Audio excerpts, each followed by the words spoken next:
Offsite plan की अगर हम और आगे बात देखें तो उसमें आता है कि role of the emergency coordinating officer, जो भी रहेगा इमरजेंसी को कोऑर्डिनेट करने वाला ऑफिसर, उसका रोल क्या है।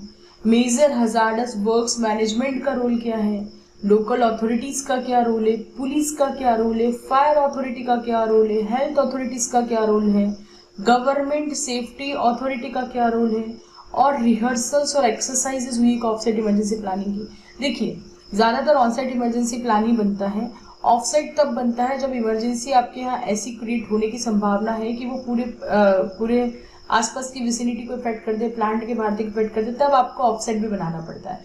तो मेनली जो हजार्डस इंडस्ट्रीज में आती है, जिनके हजार्डस केमिकल्स यूज होते हैं, जो उस कैटेगरी में फॉल होती है, manufacturing, storage and import of hazardous chemicals, MSIHC rules, generally वो इंडस्ट्रीज ऑफसाइट मैनेजमेंट प्लान बनाती हैं। तो वहाँ पर जो मॉक ड्रिल होती है, वो मॉक ड्रिल भी ऑफसाइट इमरजेंसी वाली मॉक ड्रिल भी होती है, वहाँ पे उसकी रिहर्सल और एक्सरसाइज भी होती है। ऑन साइड की तो होगी वहाँ पर ऑफ साइड की भी होती है, जिसमें गवर्नमेंट ऑफिशियल्स आते हैं, डिस्ट्रिक्ट कलेक्टर्स आते हैं, वो आपकी ऑफ साइड इमरजेंसी की मॉक ड्रिल करवा के जाते हैं, ताकि वो भी चेक हो पाए सबका कोऑर्डिनेशन। फिर हम ऑफ साइड में आगे देखते हैं responsibility and provision of constitution. ये वही MSIHC रूल जिसकी मैं भी बात कर रही थी। Manufacture, storage and import of hazardous chemical rules 1989, उसका रूल नंबर 14 का फर्स्ट जो है वो क्लॉज ये कहता है, it shall be the duty of the concerned authority as identified in column 2 of schedule 5। इसी रूल का शेड्यूल 5 के कॉलम 2 में लिखा है, to prepare and keep up to date and adequate offsite emergency plan containing particulars specified in schedule 12। Schedule 12 में कुछ particulars बताए गए हैं, उसके हिसाब से आपको ऑफसेट इमरजेंसी प्लान बनाना है।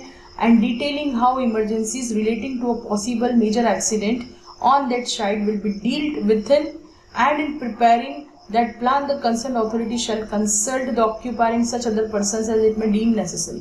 देखिए, रूल की भाषा ऐसी मिलेगी, ज़्यादा समझ में नहीं आती है, तो मैं आपको समझा देती हूँ इसमें क्या है। इसमें ये बोला है कि शेड्यूल 12 में जो चीज़ें मेंशन है, शेड्यूल 5 के कॉलम 2 में जो चीज़ें मेंशन है, उसके हिसाब से ऑफसेट इमरजेंसी प्लान बनाइए, ऑक्यूपायर अपने पास रखे और उसके हिसाब से कंसर्न अथॉरिटी से वो लोग डील करें, जो कि हम ऑलरेडी बात कर चुके थे। घुमा फिरा के चीज़ें इसमें कही गई है। फिर हम इसमें आगे देखते हैं, अब कॉलम 2 क्या है शेड्यूल 5 का, सील नंबर 9 वो क्या है, कंसर्न अथॉरिटी कौन है। कंसर्न अथॉरिटी में डिस्ट्रिक्ट कलेक्टर है और डिस्ट्रिक्ट इमरजेंसी अथॉरिटी है, designated by the state government. ठीक है, स्टेट गवर्नमेंट ने जिसको इमरजेंसी की अथॉरिटी दी है वो डिस्ट्रिक्ट लेवल पे या फिर डिस्ट्रिक्ट कलेक्टर, ये कंसर्न अथॉरिटी देते हैं। किसके लिए, for preparation of offsite emergency plan as per rule 14। Rule 14 बोलता है कि इमरजेंसी प्लान बनाने के लिए आप इन दो अथॉरिटीज से डिस्कस कर सकते हैं, डील कर सकते हैं। फिर अगली चीज रूल 14(4). रूल 14(4) क्या कहता है, the concerned authority shall ensure that rehearsal of the offsite emergency plan is concluded at least once in a calendar year.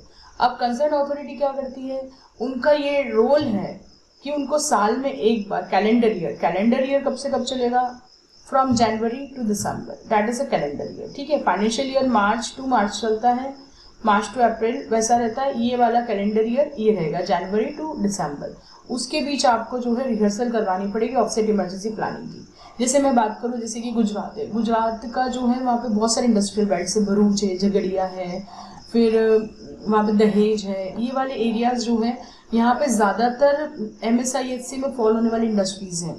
तो वहाँ पे क्या करते हैं, कलेक्टर पूरा सब इंडस्ट्रीज को एक क्लबिंग कर लेते हैं और वो डिसाइड कर लेते हैं इस साल हम जो है वो साल में एक बार एक इंडस्ट्री का जाके कर आते हैं, या साल में 2-3 इंडस्ट्रीज वो लोग डिसाइड करके उनके वहाँ पे ऑफसेट मॉक ड्रिल करवा देते हैं। तो ये इस तरह से प्लानिंग करी जा सकती है, जो भी है आपको कंसर्न अथॉरिटी के हिसाब से ही इसकी डीलिंग करना